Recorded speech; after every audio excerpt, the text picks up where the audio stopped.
27 games are in for most teams. That's about a sixth of the season. We had a 4 home run game last week. That hasn't happened in a long time. And today we're going to talk about check swings and why we're not using video replay to manage them. It's This Week in Baseball. So you saw, of course, that Eugenio Suarez, and I love the way they say his name, the Diamondbacks infielder, hit Mhm. 4 home runs in a game that the Yes. Diamondbacks lost to the Braves on Something Saturday. that both of which are correct, where one guy's just hitting 4 home runs in a game is relatively unusual, and then losing when you do that is also unusual, just because when you hit 4 home runs, you tend to score a lot of runs. Right, and I immediately remembered the game where another guy hit 4 home runs and they lost, and that was Bob Horner of the Braves back in 1977, I think, had 4 home runs, and the Braves ended up losing to the then Montreal Expos. But it's happened, well, 18 times in the modern era, but 19 times, as you pointed out, since Ed Delahanty had a 4 home run game back in, sometime like in the 1890s. So pretty unusual. I can think of a bunch of them off the top of my head of what they were, but really kind of an exciting thing when that happens. And no one's ever had five.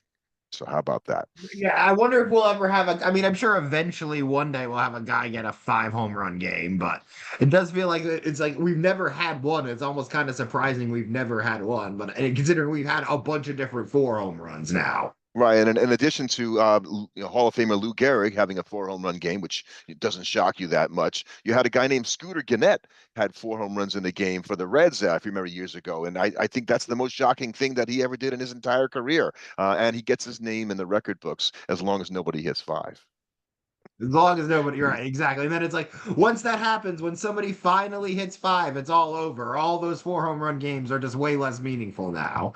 And it's a Sunday afternoon, so we've got the late afternoon games being played, and we just suffered through the Mets choking away a game they led 6-0 and 7-1, and the bullpen gave it up, and so that's tough when you watch your team, and the bullpen's been so good for the Mets that eventually it's not going to be good, and you could kind of feel this happening as a fan. I'm sure when you watch your team play and it's not going well. The Yankees have had that happen with Devin Williams a couple of times this year, Mhm. and the Guardians with Clase, that you can just feels like the roof is caving in. It's happening in slow motion, but your team is, they're going to lose this game, and I kept saying that the whole time. It just feels like they're going to lose. So Right. You can feel when the game is just going badly. And like you can kind of tell, oh man, they don't have it today. Things just aren't working well. And yeah, it's just annoying to watch that, I feel like, as a fan. when you have a big lead like they did, and you don't, you're up 6 runs, and you miss opportunities to put more runs across. Every time you don't put a run across, you're thinking, 6 runs is good, but 10 runs would be better, and the Mets did that today. And the team that loses a game when they've got a big lead that ends up getting come back on, that's the way it happens, right? You don't score the runs when you've got second and third and nobody out, or you've got other Mhm. rallies that are unfulfilled. It's rare that you'll score that many runs and never have another rally for the rest of the game.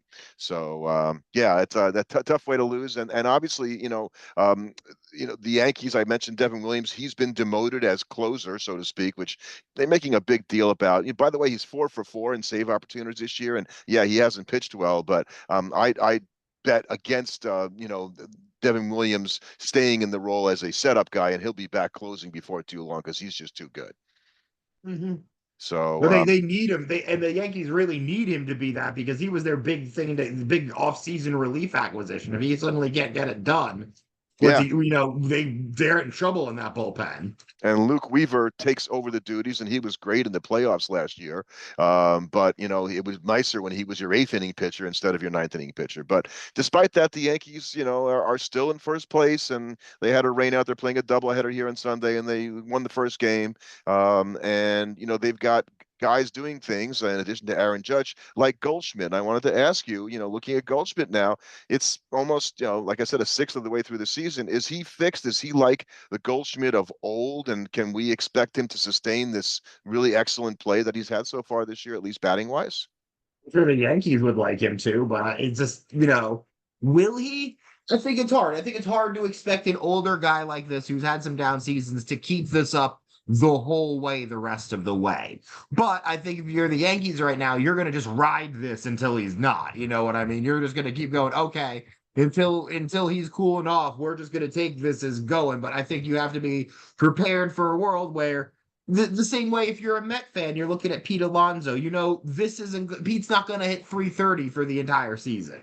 or lead the league in ops, and Right. that's a dream. That's a dream that Pete has every night when he goes to bed. He's dreaming, oh, please let this last because I'm going to make a lot of money if I do that. Mhm. But he hasn't been certainly the hitting problem for the Mets. They have some of the other guys in the lineup that haven't been able to do quite as much. Unlike guys like Wyatt Langford, who is having the year this year of the Rangers that I Mhm. predicted to have last year as a rookie. So he might be one of the few guys, however, that's really hitting on the Rangers because strangely that team is just not offensively, taking hold this year, and yet they're still in first place in the American League West, which may say more about the AL West than it does about anything else. Think it is interesting just looking across the entire AL how close it is. I mean, really, the Tigers are the only team that separated them out as we've gotten them into the sort of like this middle part of the season. So I think you're kind of seeing that this closeness play out, and that we're now what about a sixth of the way through the Right, season, right. a fifth of the way through the season, and I mean, as much as you're the Seattle Mariners and you're thrilled that you're on top of the AL West, you're not separating. No, and my pick for second place, the Athletics of Sacramento, Mhm. are they're only 2 games behind in the loss column, and they're hanging around. But that's because the Mariners haven't gone out very fast and gone out that far. They're just over 500, and the Athletics are just under 500. So that's an interesting division, simply because right now all the teams seem to have a chance, including the Astros, who've played a little better and look like they have managed to weather the storm of losing both Bregman and Kyle Tucker. Right, yeah, and then Jordan Alvarez committed some lefty on lefty crime. He had a 3-run home run today, and he's not having quite as incredible season as he's had at least to start. But he's also missing guys in his lineup that used to protect him, and that's just going to make things way harder on him this season. They've pitched very well. Not just Hunter Brown, who's been excellent. Framber Valdez has been excellent. He had a terrific start yesterday. So I think the Astros pitching looks like it may be the thing to pull them through. And they've gotten enough of Altuve, and we're not talking about him in left field too much. So I assume that means he's playing a passable left field. I wouldn't expect to do much more than that, though, if I was him. Mhm. Um, how about the play this week? And I wanted to ask you about this. So we saw Padres Luis Arias at first base and take the brunt of a collision at first base when the ball and the runner arrived at the same time. And the manager of the Padres, Mike Shildt, was pretty upset, and so he was throwing out again the idea that he wouldn't hate the two bases thing like they have had or have sometimes in college softball, where you've got the base in foul territory and the base in fair territory, and so that the runner has the lane to be able to not have to cross over the base. And I don't know if I feel like I want that to happen. I certainly want to make baseball safer, but I feel like we're going to do so much. We've already eliminated all the other collisions, which is probably better for baseball. I don't know if this is such a big problem. That would look kind of weird too. Would look weird. That'd be very. I feel like I would not be looking at the same game if we went along that like kind of path. It'd be very strange to. I don't know if I'd like that. So I noticed that Shohei Ohtani is not quite having as great a year so far as he had last year, despite the fact that he's got a 154, ops plus, It's a show is just to not. He's not hands down the MVP a month into the season. I think that's the big difference. right, He's right. still a great player, but he's just a great player, not the unquestioned best player in baseball. I mean, right now he's on pace for somewhere between a 6 and a 7 WAR season, which is like great. By the way, in the major leagues, anything over 5 is good. Over 6 and 7, that's getting to great. And by the way, it's not like he can't go on a tear and hit a bunch of home runs and all of a Oh, he sudden, could definitely do that. be doing that. But the Dodgers have had a little bit of a struggle lately and lost a few games. And the Giants, I think, woke up this morning here on Sunday in first place by percentage points. And what looks like it's going to be one heck of a race between the 4 teams at the moment. And I was going to ask you, do you think the Giants have what it takes to stay in the race the rest of the year? Hmm. It's tough when I look at that lineup to think it's going to keep getting the performance a lot, especially for some of the guys at the bottom of that lineup that they've gotten so far. But at the same time, it's not like Adamas has been tearing the cover off the ball, and he was their big off-season acquisition. And Jung Ho Lee looks like the real deal. They're just in a really tough division, and that's the kind of division where a bad 2 week stretch can sink you. So I don't know. I want to say yes, but my head is telling me no. And I think you picked them to finish third, and I had them fourth, Yeah. and mainly because of the strength of division, actually. So I think you're right. And the only thing that all the teams have in common that's in their favor in that division is that they get to play the Rockies 13 times, and the Rockies are 4-22. Right, right. They're on And pace for an all-time bad season right now. it's got to be depressing when it's still April and you are out of the race already. You have no chance this year, and I don't even know why people show up. And our friend Mark Stevens, out who wrote the great book, The Fireballer, suffers through the Rocky games, and it's almost like I can't watch. I'm sure out there to see And this that's what it again. really is at this point. It's suffering through the Rocky games. Like they're very, very like just not good Rocky games. It's like you feel like you don't even have a chance. I had one of the guys I follow, I think it was David Harris, wrote this week that the Rockies are number one in two ground ball categories. So that's a positive development in a negative season because if you're going to be successful in Colorado, you probably want a bunch of ground ball pitchers. I don't think it takes a genius to figure that out. And the fact that they've got the pitching staff at least doing that is, then they don't have any hitters in a Mhm. place that's known for hitters, but that's a good sign that they're trying to hopefully start to build the team in a way that suits the ballpark and their ability because you can't as we talked about in our last podcast whenever we do the next best starting five pitchers for the Rockies, it's hard to get a pitcher to even go out there to take as much Oh, money as you could give to him. it's a nightmare trying to get, when you try to do Rocky. And it's as much the atmosphere as now the team that they've built, because now you're also running into not only are you probably not going to go there if you're a pitcher because it's going to be bad for your stats, you're not going to go there because it's not a particularly competitive franchise. Right, right. It's not like, I want to go to Colorado so I can make the playoffs every year. Right. You can't make the playoffs any year, and look, ownership is a mess there, and you can see organizations can turn it around. It takes smart people at the top and some money, and the willingness to spend it is probably more importantly because the Orioles thought they had all this money and they're not spending it, and they're suffering as a result because I don't know if they're going to be able to overcome the lack of pitching that they've got. Right. And then you're in a division loaded with other teams that are playing well. So not only do you have to get yourself up, you have to get over all of the other teams that are just doing it better than you. It's like you're in a division, it would feel a lot more doable if you were in the NL Central right now. But then again, I'm sure if we went back in time, we'd be saying that about the NL West and how none of those teams haven't figured it out. Well, the NL Central, has the Reds have a backup catcher named Austin Wynns who is only playing, I think, because I think Tyler Stevenson's injured, and he's had an amazing start to the season. He's 34 years old and having his moment, and I love when players can do that. Hopefully it'll last longer than April. Chances are it probably won't because he might even play that much. But he on the Reds along with his teammate Ellie De La Cruz, who's got 11 steals and 5 homers. And flying all over the field is really fun to watch. But De La Cruz, I guess, and O'Neill Cruz of the Pirates, who's now a center fielder. Remember the 6'7" guy who threw the 100 and whatever mile an Yeah. hour ball from shortstop when he was playing over there.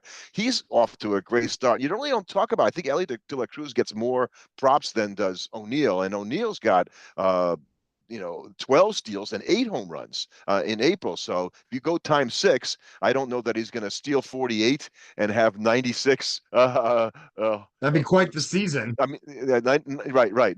Excuse me, 96 steals. And no, no, it'll be 48 homers. 72 steals and 48 homers. That would Yeah. be a season That for him. that's Acuna's MVP season.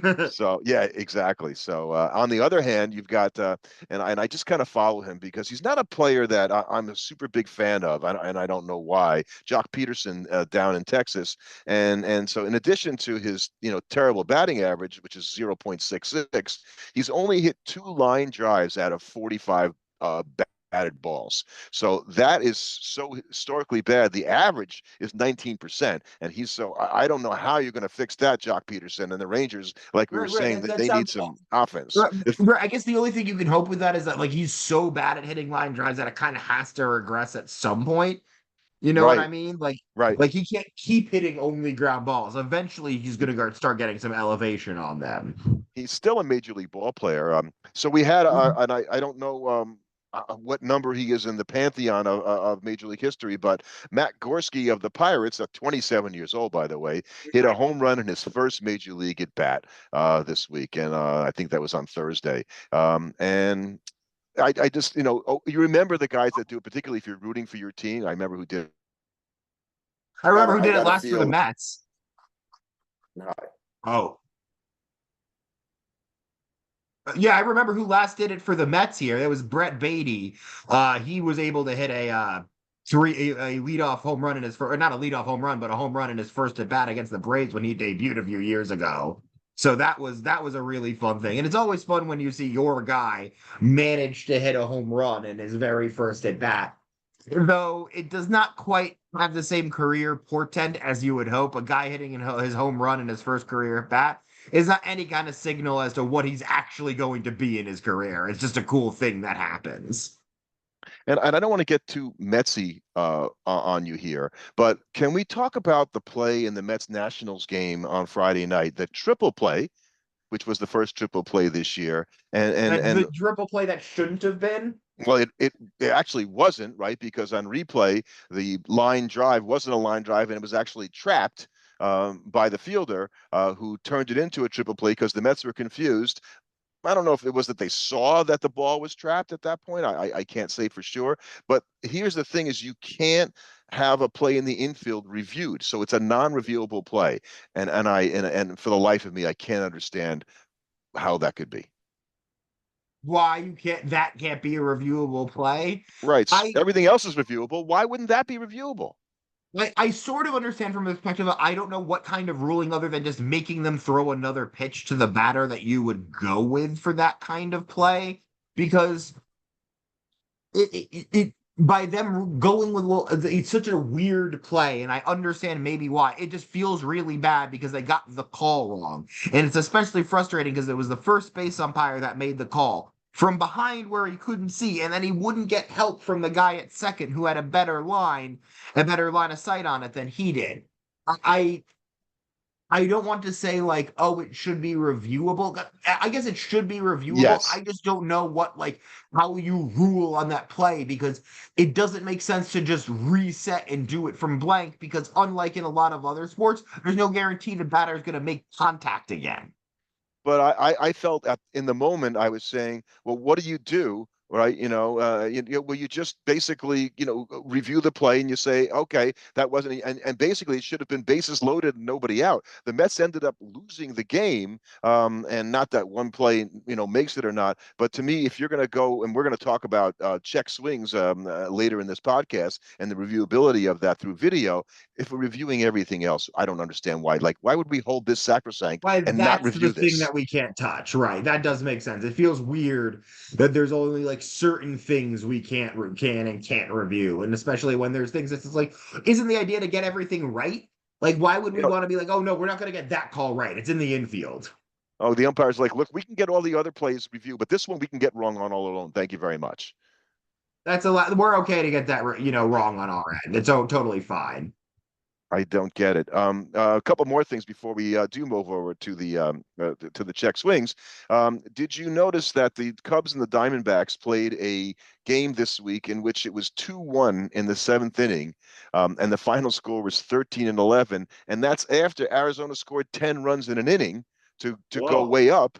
All right. Okay. So they went up. They were down 2-1. They were up by, and then the Cubs scored 8 runs in the next inning and two in the to go ahead and win 13-11. So how you can score 10 runs in an inning and lose the game? Well, that doesn't happen very much. Well, the Mets showed that today where they scored six in an inning and lost the game. So Jason Stark had a great column in The Athletic this week where he talked about all the weird things that happened in this particular game. Because when you have a game where you score 10 and you lose, there's got to be some weird things that went on there.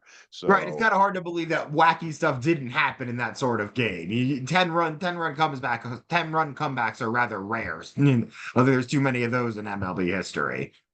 watched Yamamoto of the Dodgers go against Skeens because that was like that's like a signature matchup when you Hmm. see that. And Skeens got the better of him. Yamamoto was a bit off, but he pitched well enough for most games, but not in a game where Skeens gave up nothing and the Pirates shut out the Dodgers 3-0. So I wonder, about Skeens. I'm starting to see talk about him maybe being a Cy Young candidate this year, and I don't think I thought about it before the season, but now I'm starting to think that might be possible. I think purely on narrative, they want him in that discussion. So I think as long as he's got stats that you can argue it, he'll be in there just because baseball wants to push that narrative a little bit. He is that good. Yes, yes, he is that good, and he's not pitching and we said in the last podcast, he's not quite as dominant as he was last year, but I think he's learning how to get guys out without striking people out so that he can save a little wear and tear on the old arm and bring it when he needs to instead of just basically blowing every way all the time. So if he can get to that level of understanding about how to pitch this young in his Right. career, then I think that bodes very well He's for a going to be guy who. really Right, dangerous he's then. already super talented, but pitchers are going down left and right, and we saw Blake Snell this week go out. Logan Gilbert of the and Kirby of the Mariners, they're out for the moment. I'm not sure for how long. Kumar Rocker got rocked by the Athletics the other night and went on the IL after that. Jack Leiter is hopefully coming back soon, so it's a nightmare out there for pitchers just getting hurt every time. Like we saw AJ Minter of the Mets walk off the mound yesterday and thinking, oh, is that going to be Tommy John? It's the first thing you think when you watch a guy shaking his head and walking the dugout. Turns out it's a triceps thing, and I guess they're hoping it isn't. But man, pitcher But injuries I are. think anytime you see a pitcher, you're going to be worried now because that's what it feels like. Guy goes off, bam, Tommy John. You don't see him for a year and a half.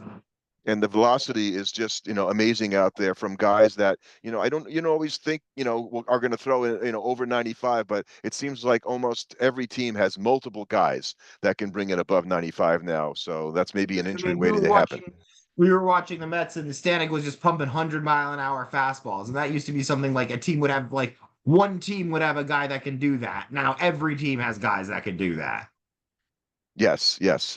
So I wanted to talk about, and I wrote a post about this that'll appear this week, so it's been on my mind.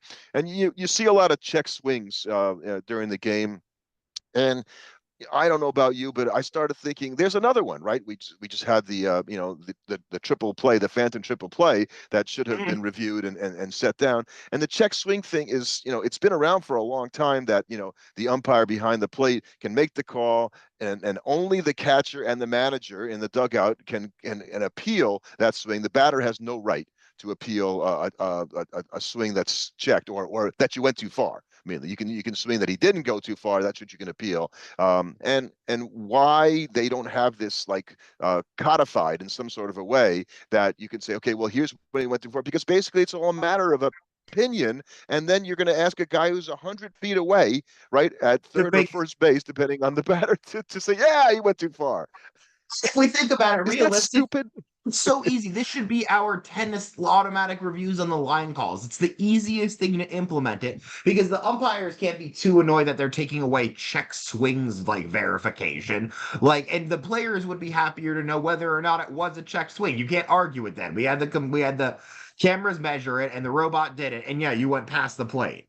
It'd be And so much better for everybody involved.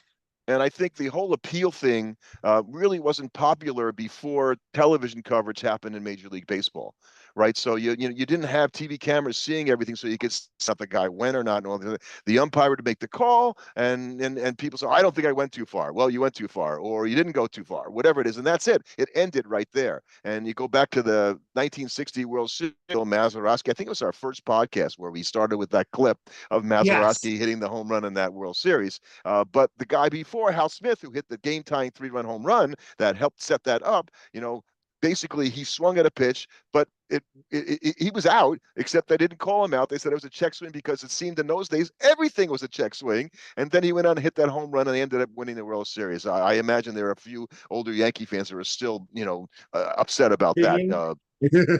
Yes, yes, 65 years later. So, there was some point out there where people were talking about, well, I think Sam Miller, who writes the Pebble Hunting blog, really good writer, they talk about what if all check swings were not strikes, and how would it change things? Then it really wouldn't change too much, but the thing is that it's still subjective. And so Major League Baseball, in its inimitable way of trying to improve the game, I say that with a straight face as much as I can, tested it this year in the Arizona Fall League. And How'd as it go? the first guy to ever make an appeal on a batter going too far or not was Drew Gilbert, who was a Mets minor leaguer. It was in an Arizona Fall League game, and he appealed, and everybody's like looking around. So he raises his hand, and you can see this. We'll put the clip up, on the in the notes of the show notes. And sure enough, basically, if the bat doesn't go past 45 degrees, past the edge of the plate, that the computer, which is basically got it's above the plate, can show the bat path going over the bat, and basically it's not a strike. And if you go past 45 degrees, it is a strike. And I love that. Right, exactly. There's no pressure. We know what it is. You appeal. Okay, yes, you were right. Okay, no, you were wrong. We probably shouldn't even need to do the appeal. It's probably just measured, and then the thing just calls it whether or not on a check swing. It's just automatic robot. And shouldn't the umpires be thankful for this? Because like the worst thing about video replay for an umpire is all you get to do is see how wrong you are all the time when the replays come In up. slow motion. So in the game we were watching today, the home plate umpire, called, I thought, a brutal game. I don't know what his game score was and all that stuff, but based on the box, and again, we shouldn't use the box too religiously here, but he was not calling the pitch in the box at the top of the zone a strike all day long. Okay, well, the hitters would say, "Well, I'm glad he's consistent." He was wrong. He was Right. wrong. He was Right, and wrong. exactly. It's like, yes, consistently wrong. Well, we shouldn't have to be we shouldn't have to have variable strike zones from game to game because this guy's calling it different than this guy. So it's video replay that has taught umpires that, oh, guys are thinking, we are showing us that they're checking their swings, but they're really not. We need to call strikes. Well, then the appeal has to go down to third base. But now we're back to the 100 feet away trying to determine, did he go to 45 degrees? And they're not even using that Right, right, criteria. right. They're not even using 45 degrees. They're It's not just even did putting, it look like he went? kind of looked like he swung. Like, okay, he Right. swung. So it's so random. It's so wrong. And if we're going to use technology to make baseball, better, more fair, at least we're not wondering about stuff like that because this is the way we do it. And we're going to stick to that because everybody can count on the same thing all the time. Like I said, I love that. It's just better for the product. It's consistency. The same way the product improved when everybody had a consistent time between pitches. This will just make it better because you no longer have well, it looked like a strike. It looked like he went because that's the most frustrating thing as a fan and probably as a batter. You think you didn't go, the pitcher think you went. Well, if the robot says you went, what are you going to do? Argue it? You went over 45 degrees. There was nothing you could do. So I don't know that test is in the Arizona Fall League is going to be the last one that they do. Obviously, we've been talking about ABS maybe coming into Major League Baseball probably after the 2026 collective bargaining agreement after the season. So it could be another 2 years I before can we see see that. this is sort of, I don't want to use Trojan horse because everybody knows ABS is coming, but I think this is sort of the foot in the door that ABS needs would be the check swings. Get everybody used to it with the check swings, and then that might, maybe that staves off ABS for a couple of years, but I think that's how you get the average fan to be more okay with it.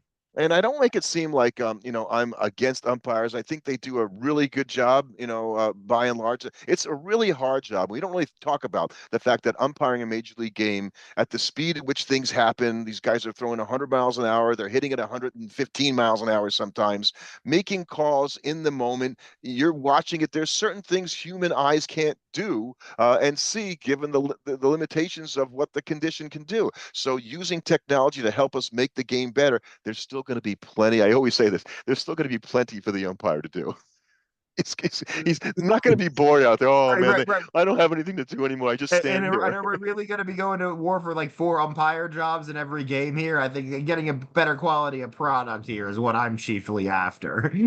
So yeah, so check out the article. Hopefully, check out of checked swings because I want technology to be the one calling that, and I think you feel the same way. For sure, for sure.